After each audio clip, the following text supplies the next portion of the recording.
हरियाणा की हर अपडेट के लिए बेल आइकन दबाएं और सब्सक्राइब करें STV हरियाणा न्यूज। नमस्कार, स्वागत है आपका। मैं हूं नंदिनी मिश्रा, आपके साथ सीधा रुख करेंगे सुपरफास्ट 100 का। मुख्यमंत्री मनोहर लाल आज दिल्ली का दौरा करेंगे। तयशुदा कार्यक्रम के मुताबिक सीएम शाम करीब 4 बजे दिल्ली पहुंचेंगे।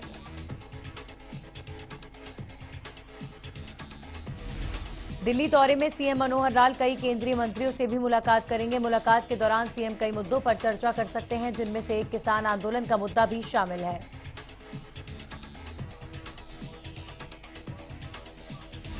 आपको बता दें कि एक हफ्ते में सीएम मनोहर लाल का ये तीसरा दिल्ली दौरा है। इससे पहले के दिल्ली दौरे में सीएम मनोहर लाल ने केंद्रीय गृह मंत्री अमित शाह से मुलाकात की थी। इस दौरान दोनों के बीच कई मुद्दों को लेकर चर्चा भी हुई थी।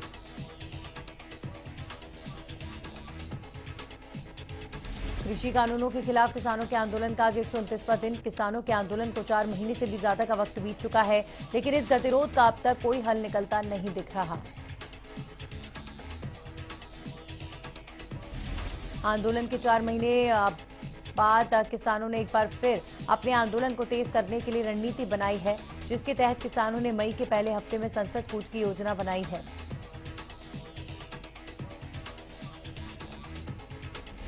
कृषि कानूनों के विरोध में देश के कई हिस्सों का दौरा कर रहे किसान नेता राकेश टिकैत के काफिले पर हमला किया गया है।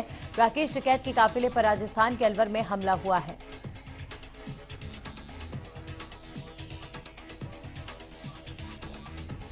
किसान नेता राकेश टिकैत ने अपने ऊपर हुए हमले का वीडियो पोस्ट करते हुए कहा कि राजस्थान के अलवर जिले के ततारपुर चौराहा बानसूर रोड पर बीजेपी के गुंडों द्वारा जानलेवा हमला किया गया। टिकैत ने कहा कि कुछ बदमाशों ने उनकी गाड़ी के शीशे तोड़े। इसके साथ ही राकेश टिकैत ने कहा कि उनका आंदोलन इस तरह के हमलों से नहीं रुकेगा।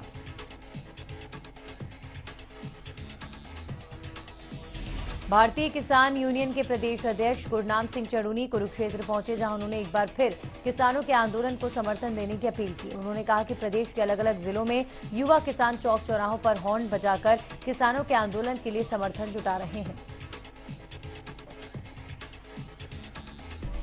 चढ़ूनी ने कहा कि किसानों का आंदोलन बड़ा धर्मयुद्ध है, जिसे देश को किसानों के बचाने के लिए लड़ा जा रहा है। उन्होंने कहा कि किसानों के इस धर्मयुद्ध में समाज के सभी वर्गों का समर्थन मिल रहा है। किसान नेता राकेश टिकैत पर हुए हमले पर चढ़ूनी ने कहा कि राकेश टिकैत पर जो हमला हुआ है वो निंदनीय है। हमें कई बार डराने धमकाने की धमकी दी जा रही है। चढ़ूनी ने कहा कि डराने धमकाने से किसानों का आंदोलन बंद नहीं होगा।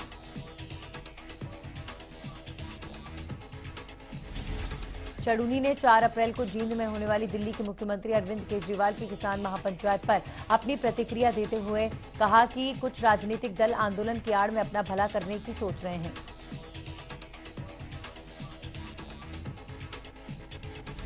राकेश टिकैत पर अलवर में हुए हमले का मामला गरमाया। किसानों ने हमले के विरोध में केएमपी और केजीपी पर जाम लगा दिया। सरकार की शय पर हमले का आरोप लगाया गया है।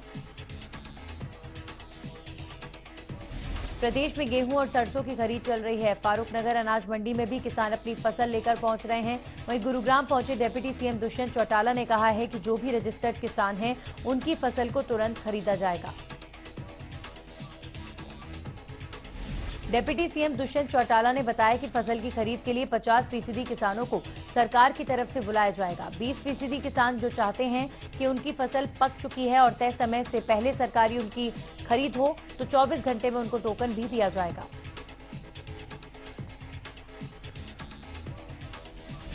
डिप्टी सीएम ने यह भी बताया कि आड़तियों को भी 30% अधिकार दिया गया है, जिससे आड़तियों के माध्यम से भी किसान रजिस्टर करा सकते हैं।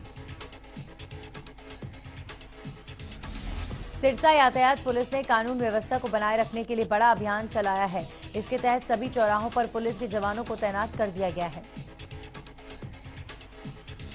इस दौरान पुलिसकर्मियों ने मास्क न पहनने और यातायात नियमों को तोड़ने वालों के खिलाफ कार्रवाई की है। अभियान के दौरान पुलिस ने 4 दर्जन से ज्यादा चालान काटे हैं। यातायात थाना प्रभारी बहादुर सिंह ने बताया कि आज शाम को सदर बाजार में चालान काटने की प्रक्रिया शुरू की गई। उन्होंने बताया कि जागरूकता अभियान के बावजूद लोग लापरवाही बरत रहे हैं, जिसको देखते हुए चालान काटने का फैसला लिया गया है। हरियाणा में पंचायत चुनाव को लेकर अभी तक अधिसूचना जारी नहीं हुई। मामले को लेकर हरियाणा सरपंच एसोसिएशन ने हाईकोर्ट का दरवाजा खटखटाया। मामले पर दायर अलग अलग याचिकाओं पर 20 अप्रैल को सुनवाई होगी। कोरोना के बढ़ते मामलों को लेकर स्वास्थ्य मंत्री अनिल विज ने मीडिया से बातचीत करते हुए बताया कि कोरोना पर लगाम लगाने के लिए सरकार पूरी सख्ती कर रही है। विज ने बताया कि कोविड से बचने का इलाज वैक्सीनेशन और मास्क ही है।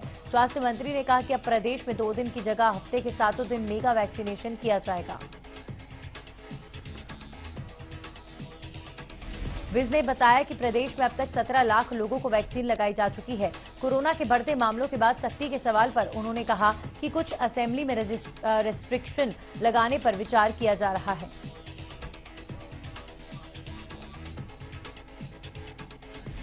डिप्टी सीएम दुष्यंत चौटाला ने गुरुग्राम को बड़ी सौगात दी है। दुष्यंत चौटाला ने 11 करोड़ की लागत से बने गुरुग्राम के बंदवाड़ी फ्लाईओवर का उद्घाटन किया है। फ्लाईओवर से लोगों को जाम की समस्या से निजात मिलेगी। साथ ही अब इस फ्लाईओवर से गुरुग्राम से फरीदाबाद का सफर आसान हो गया है। 3 कृषि कानूनों के खिलाफ लगातार किसान दिल्ली की सीमाओं पर डटे हुए हैं और अब किसान गर्मी की तैयारियों में जुटे हुए हैं। सोनीपत के सिंघू बॉर्डर पर किसान ट्रॉलियों में ही गर्मी की व्यवस्था कर पहुंच रहे हैं। ट्रॉलियों में ही किसान 5 स्टार की तरह कमरा बनाकर सिंघू बॉर्डर पर आंदोलन में शामिल हो रहे हैं।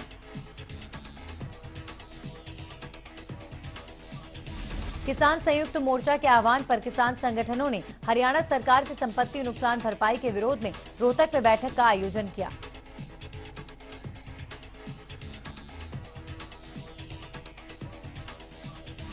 कृषि मंत्री जेपी दलाल ने तोशाम अनाज मंडी का दौरा कर अधिकारियों और कर्मचारियों को फसल खरीद प्रक्रिया में किसी प्रकार की कोताही न बरतने के आदेश दिए हैं। उन्होंने अधिकारियों कर्मचारियों को स्पष्ट कहा कि मंडी में सभी प्रकार की सुविधाएं उपलब्ध होनी चाहिए। बारदाना और उठान के संबंध में किसी भी प्रकार की समस्या नहीं आने दें। अगर किसी प्रकार की कोई समस्या आती है तो अधिकारी तुरंत उनसे संपर्क कर सकते हैं।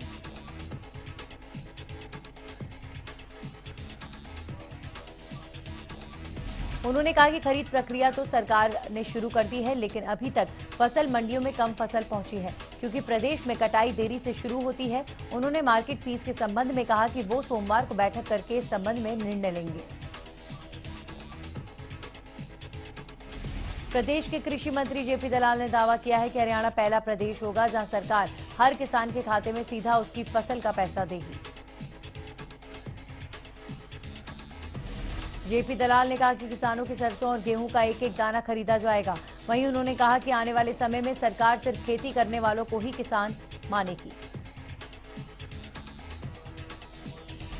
साथ ही कहा कि बटाई या ठेकेदारी पर खेती करने वाले पर जल्द कानून बनाने जा रही है। सरकार के रिकॉर्ड में अब खेती करने वाला ही किसान कहलाएगा और प्राकृतिक आपदा के समय मुआवजे का हकदार होगा। कृषि मंत्री जेपी दलाल ने बताया कि जल्द ही इसे अमली जामा पहनाकर कानून का रूप दे दिया जाएगा। इस कानून से जमीन मालिक और काश्तकार के बीच होने वाले विवाद खत्म हो जाएंगे।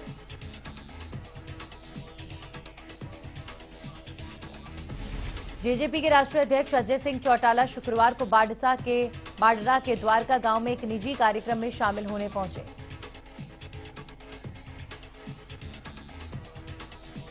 इस मौके पर अजय चौटाला ने संगठन को लेकर कहा कि जिला स्तर पर संगठन का गठन कर लिया गया है। अब हल्का स्तर पर संगठन को इसी महीने में पूरा कर लिया जाएगा। उन्होंने कहा कि वो गांव स्तर और शहर के वार्ड स्तर पर संगठन को लेकर जाएंगे।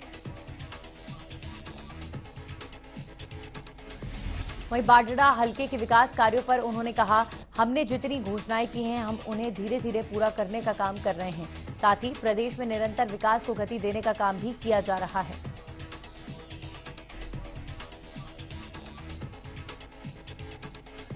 उचाना के गांव पालवा में इनेलो नेता अभय सिंह चौटाला पहुंचे और एक नुक्कड़ जनसभा को संबोधित किया। वहीं ग्रामीणों ने अभय चौटाला का जोरदार स्वागत किया और बुजुर्गों ने आशीर्वाद दिया।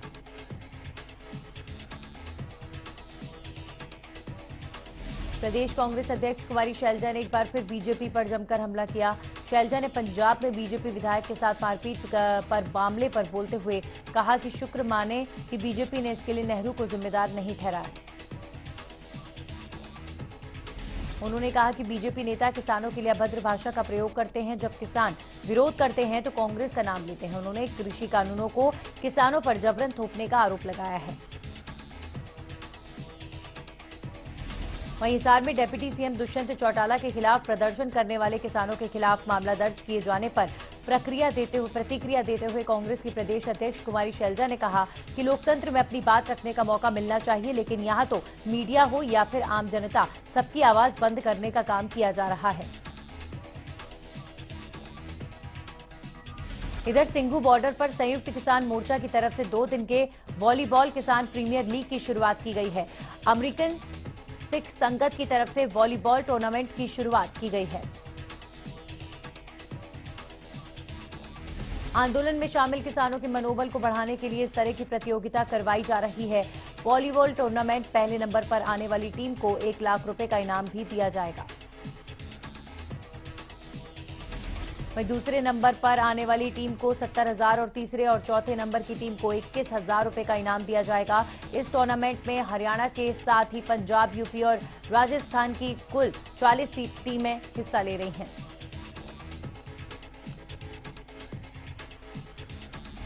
गुरुग्राम में 3 दिवसीय जिला बैडमिंटन प्रतियोगिता का आयोजन किया गया। जिला उपायुक्त यश गर्ग ने 3 दिवसीय प्रतियोगिता का शुभारंभ किया। इस प्रतियोगिता में करीब 500 से ज्यादा मैच खेले जाएंगे। जिला उपायुक्त यश गर्ग ने प्रतियोगिता की शुरुआत करने के बाद आयोजकों के साथ बैठक कर गुरुग्राम में ऐसे ग्राउंड्स बनाने पर चर्चा की जिससे खिलाड़ियों को फायदा हो सके। जिला उपायुक्त ने बताया कि गुरुग्राम के जिन खिलाड़ियों को बैडमिंटन खेलने के लिए प्राइवेट ग्राउंड या बाहर जाना पड़ता है, उन्हें सरकारी ग्राउंड बनने से निश्चित तौर पर फायदा मिलेगा।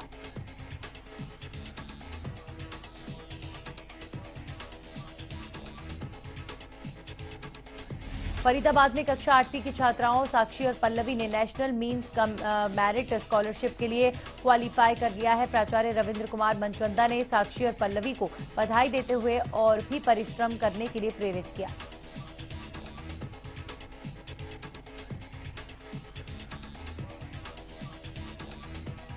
हरियाणा में कोरोना का कहर थमने का नाम नहीं ले रहा। 24 घंटों में 1861 नए मामले सामने आए, जिनमें गुरुग्राम में 398 तो करनाल में 261 नए केसेस मिले हैं। अंबाला में 127, जींद में 53 नए केसेस सामने आए। बात करें पंचकुला की तो यहां 183 नए मामले मिले हैं। वहीं यमुनानगर में 127 नए केसेस मिले हैं। प्रदेश में एक दिन में कोरोना से 10 लोगों ने दम तोड़ा। अब तक 3,174 मरीजों की मौत हो चुकी है और हरियाणा में अब तक कुल 2,94,270 केसेस सामने आ चुके हैं।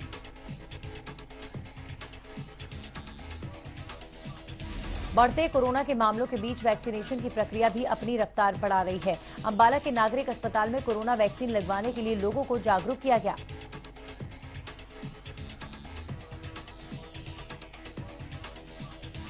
सिरसा जिला के स्कूलों में कोरोना संक्रमण का फैलाव जारी। स्कूल के 4 बच्चे और 1 अध्यापक कोरोना पॉजिटिव मिले। ये जानकारी civil surgeon doctor Krishna Kumar ने दी। उन्होंने कहा कि स्कूलों में संक्रमण का फैलाव जारी है। कोविड-19 नियमों की पालना करवाने के लिए स्वास्थ्य विभाग की टीमें लगातार निरीक्षण कर रही हैं। स्कूलों में हिदायतों की पालना करने, मास्क पहनने, हाथ सैनिटाइज करने की हिदायत दी जा रही है।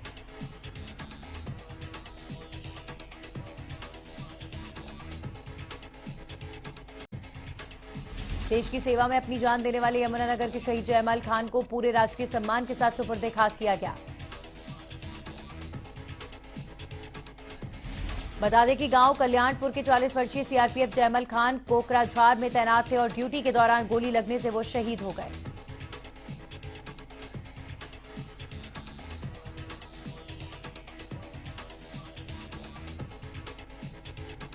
बताया जा रहा है कि शहीद जयमाल खान ने छुट्टी के बाद 24 मार्च को ही ड्यूटी ज्वाइन की थी। जयमाल खान की तैनाती कोकराझार के नक्सल प्रभावित एरिया में थी। शहीद जयमाल के पार्थिव शरीर के दर्शन के लिए हजारों लोग उनके पैतृक गांव पहुंचे।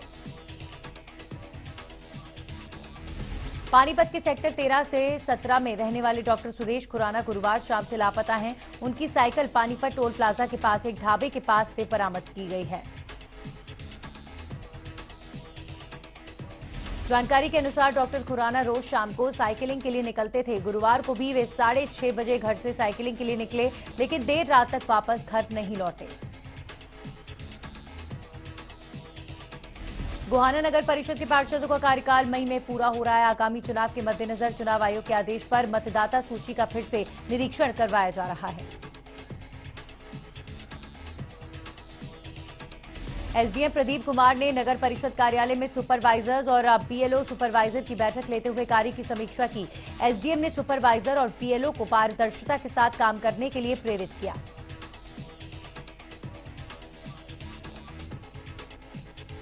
बहादुरगढ़ के लोग इन दिनों पीने के पानी की परेशानी से जूझ रहे हैं। क्षेत्र में जो पानी आ रहा है वो सीवर के पानी से कम नहीं, जिससे परेशान लोगों ने प्रशासन के खिलाफ मोर्चा खोल दिया है। भवानीखेड़ा में ठेके पर लगे पूर्व सफाई कर्मचारियों ने हरियाणा जागृति मोर्चा के साथ मिलकर सरकार के खिलाफ मोर्चा बुलंद किया।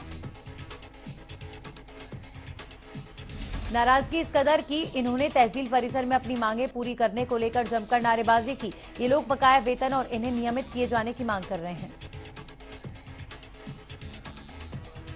सिक्योरिटी अमाउंट को लेकर आए नए नियम के विरोध में बरनाला रोड स्थित बिजली घर में किसानों ने धरना प्रदर्शन करते हुए सरकार और बिजली निगम के खिलाफ नारेबाजी की। हरियाणा इलेक्ट्रिसिटी रेगुलेटरी कमीशन के नियमानुसार अप्रैल माह में नए नियम के तहत सिक्योरिटी अमाउंट जोड़कर बिल भेजे जा रहे हैं। नए नियम के अनुसार पिछले 12 महीने के बिल को आधार बनाकर 12 हिस्सों में बांटा जाएगा। इस आधार पर 1 महीने का बिल और उसका 2 गुना सिक्योरिटी राशि जोड़कर बिल भेजा जा रहा है। ये सिक्योरिटी उपभोक्ता को एक बार ही जमा करवानी है।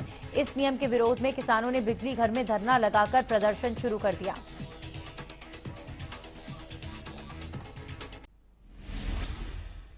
कैथल में जिला शिक्षा अधिकारी के कार्यालय के बाहर अध्यापकों ने प्रशासन के खिलाफ जमकर प्रदर्शन किया। पत्रकारों से बात करते हुए अध्यापक संघ के नेताओं ने कहा कि सरकार निजीकरण की ओर बढ़ रही है और हरियाणा के 1057 स्कूलों को बंद किया जा रहा है। भिवानी में अपनी मांगों को लेकर अनुबंधित स्वास्थ्य कर्मचारियों ने नागरिक अस्पताल परिसर में नारेबाजी करते हुए प्रदर्शन किया। प्रदर्शनकारी अनुबंधित स्वास्थ्य कर्मचारियों का कहना है कि नया ठेकेदार नए कर्मचारियों को भर्ती करेगा, जिससे उनकी नौकरी पर संकट खड़ा हो जाएगा। बताया जाता है कि 1 अप्रैल से ठेका आधार पर नागरिक अस्पताल में स्वास्थ्य कर्मचारी भर्ती करने का नया टेंडर शुरू हो गया है। इस दौरान नए ठेकेदार को टेंडर की कमान सौंपी गई, जिससे पुराने ठेका के आधार पर लगे स्वास्थ्य कर्मचारियों में नए ठेकेदार के प्रति रोष है। बहादुरगढ़ में प्राइवेट बिजली कंपनी के कर्मचारियों ने हड़ताल शुरू कर दी। दरअसल सरकार ने 5 साल पहले एक निजी कंपनी को शहर में बिजली मेंटेनेंस का ठेका दिया था, जो अब खत्म हो चुका है। 1 अप्रैल से नई कंपनी में काम संभाल लिया है, लेकिन पुरानी कंपनी के कर्मचारियों के साथ नई कंपनी का तनख्वाह को लेकर विवाद हो गया है। मेंटेनेंस कंपनी के कर्मचारियों का कहना है कि नई कंपनी पुरानी कंपनी से भी कम तनख्वाह दे रही है, जबकि उन्हें डीसी रेट पर सैलरी मिलनी चाहिए। कंपनी के साथ विवाद के बाद 90 कर्मचारी हड़ताल पर चले गए। कोर्ट के फर्जी आदेश दिखाकर अंक तालिका में अपनी उम्र बदलवाने का सनसनीखेज मामला सामने आया। फर्जी जन्मतिथि से एक व्यक्ति भिवानी बोर्ड में भी नौकरी कर लगा था। हरियाणा विद्यालय शिक्षा बोर्ड की तरफ से अंक तालिका में उम्र कम करवाने के मामले में 187 लोगों की अंक तालिकाओं को रद्द किया गया है। बहादुरगढ़ का सरकारी स्कूल अब प्राइवेट स्कूलों से मुकाबला करने के लिए तैयार हो गया है। शहर का राजकीय सीनियर सेकेंडरी स्कूल अब राजकीय मॉडल संस्कृति स्कूल बन गया है। सीबीएसई से मान्यता मिलने के बाद अब स्कूल में अंग्रेजी माध्यम से बच्चों की पढ़ाई करवाई जाएगी। स्कूल में स्मार्ट क्लास भी तैयार करवा दी गई है। स्मार्ट बोर्ड और कंप्यूटर के साथ टैब पर भी सरकारी स्कूल में पढ़ाई होगी। फिलहाल स्कूल में 6ठी से लेकर 12वीं तक 1036 बच्चे पढ़ रहे हैं। स्कूल प्रबंधन इस संख्या को 2000 तक बढ़ाने पर काम कर रहा है। बल्लभगढ़ में पार्षद कपिल डागर की दबंगाई का वीडियो वायरल हो रहा है। पार्षद ने होटल कर्मचारी के साथ मारपीट की। होटल को बंद करवाने की धमकी देने का भी पार्षद पर आरोप लगा है। एक बार फिर हरियाणा न्यूज की खबर का असर हुआ। नारनौल पंचायत भवन से डिपो होल्डर का नाम हटाया गया। पंचायत भवन पर डिपो होल्डर के जमाया था अवैध कब्जा। खबर दिखाए जाने के बाद जागा प्रशासन। सूरजकुंड दिल्ली की सीमा पर स्थित खोरी गांव में नगर निगम और पर्यटन विभाग की भूमि पर कब्जा कर बनाई गई अवैध बस्ती पर शुक्रवार को नगर निगम के तोड़फोड़ दस्ते ने कार्रवाई की। छिटपुट विरोध के बीच जमीन से कब्जा हटाया गया। निगम अधिकारियों ने दावा किया कि सुप्रीम कोर्ट के आदेश पर की गई कार्रवाई के दौरान छोटे बड़े मकानों को ध्वस्त किया गया है। यहां पर करीब 100 एकड़ जमीन पर लोगों ने अवैध रूप से मकान बनाए हुए थे। तोड़फोड़ की कार्रवाई के दौरान पुलिस के करीब 10 एसीपी, नगर निगम के 3 ज्वाइंट कमिश्नर और लगभग 2000 पुलिसकर्मी मौजूद थे।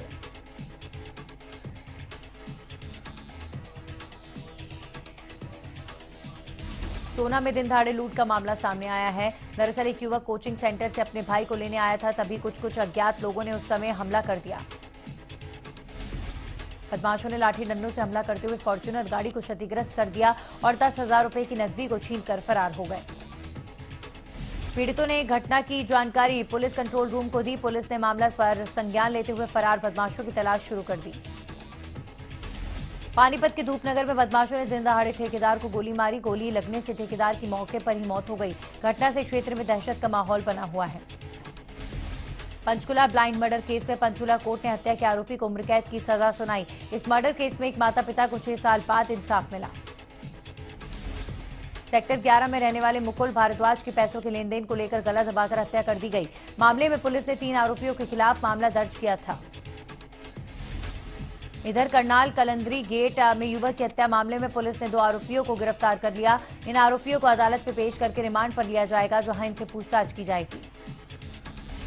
आपको बता दें कि होली वाले दिन कलंदरी गेट में आरोपियों ने घर में घुसकर सरोज कुमार और उसके भाई गोविंद पर लाठी और डंडों से हमला कर दिया। इस हमले में घायल सरोज कुमार की कल्पना मेडिकल कॉलेज में इलाज के दौरान मौत हो गई थी। नारनौल में पुलिस ने 5,000 के इनामी बदमाश अनिल उर्फ खागड़ को गिरफ्तार किया। एसआई महेश यादव की टीम ने गहरी बॉर्डर के पास से बदमाश को गिरफ्तार किया। कैथल पुलिस को अक्सर शिकायतें मिल रही थी कि बलराज नगर में एक घर के अंदर वेश्यावृत्ति का अड्डा चल रहा है और कुछ लोगों ने इसकी शिकायत पहले भी थाने में दी थी। इस बार पुलिस ने गुप्त सूचना के आधार पर बलराज नगर के घर में छापेमारी की, जहां 4 पुरुष और 8 महिलाएं मौके से पकड़े गए। फिलहाल पुलिस ने मामला दर्ज कर जांच शुरू कर दी और रैकेट के सरगनाओं का पता चलाने में जुट गई है। चरखी दादरी में झिंझर सांवड़ मोड़ पर एक ही समय 2 अलग-अलग बाइक पर सवार 2 दोस्तों की मौत हो गई। दोनों घर जाने के लिए निकले थे। एक का संतुलन बिगड़ गया और वह बाइक समेत नाले में जा गिरा। ये देखकर पीछे आ रहे दोस्त का भी संतुलन बिगड़ गया और उसकी बाइक स्लिप हो गई। वो बाइक के साथ घसीटता चला गया। दोनों की मौत हो गई है। गुरुग्राम में सेक्टर 50 की किसान मंडी में भीषण आग लग गई। फायर ब्रिगेड की 4 गाड़ियों ने आग पर काबू पाया। शॉर्ट सर्किट से लगी आग में लाखों का सामान जलकर खाक हो गया। कांग्रेस महासचिव प्रियंका गांधी वाड्रा के पति रॉबर्ट वाड्रा कोरोना पॉजिटिव हो गए हैं। इस वजह से प्रियंका ने अपनी असम यात्रा को रद्द कर दिया। इस बाबत एक वीडियो शेयर करते हुए प्रियंका ने कहा, हाल में कोरोना संक्रमण के संपर्क में आने के चलते मुझे अपना असम दौरा रद्द करना पड़ रहा है। आईपीएल शुरू होने में अब महज कुछ दिन ही बचे हैं और इसी बीच कोलकाता नाइट राइडर्स के स्टार खिलाड़ी नीतीश राणा कोरोना पॉजिटिव पाए गए। बता दें कि ये बल्लेबाज मुंबई के टीम होटल में क्वारंटाइन हैं और डॉक्टर्स उनकी सेहत पर लगातार नजर बनाए हुए हैं। देश भर में कोरोना फैल रहा है। बॉलीवुड के सितारे भी कोरोना के संक्रमण से बाहर नहीं। ताजा मामला आलिया भट्ट का है, जिनकी कोरोना रिपोर्ट पॉजिटिव पाई गई है।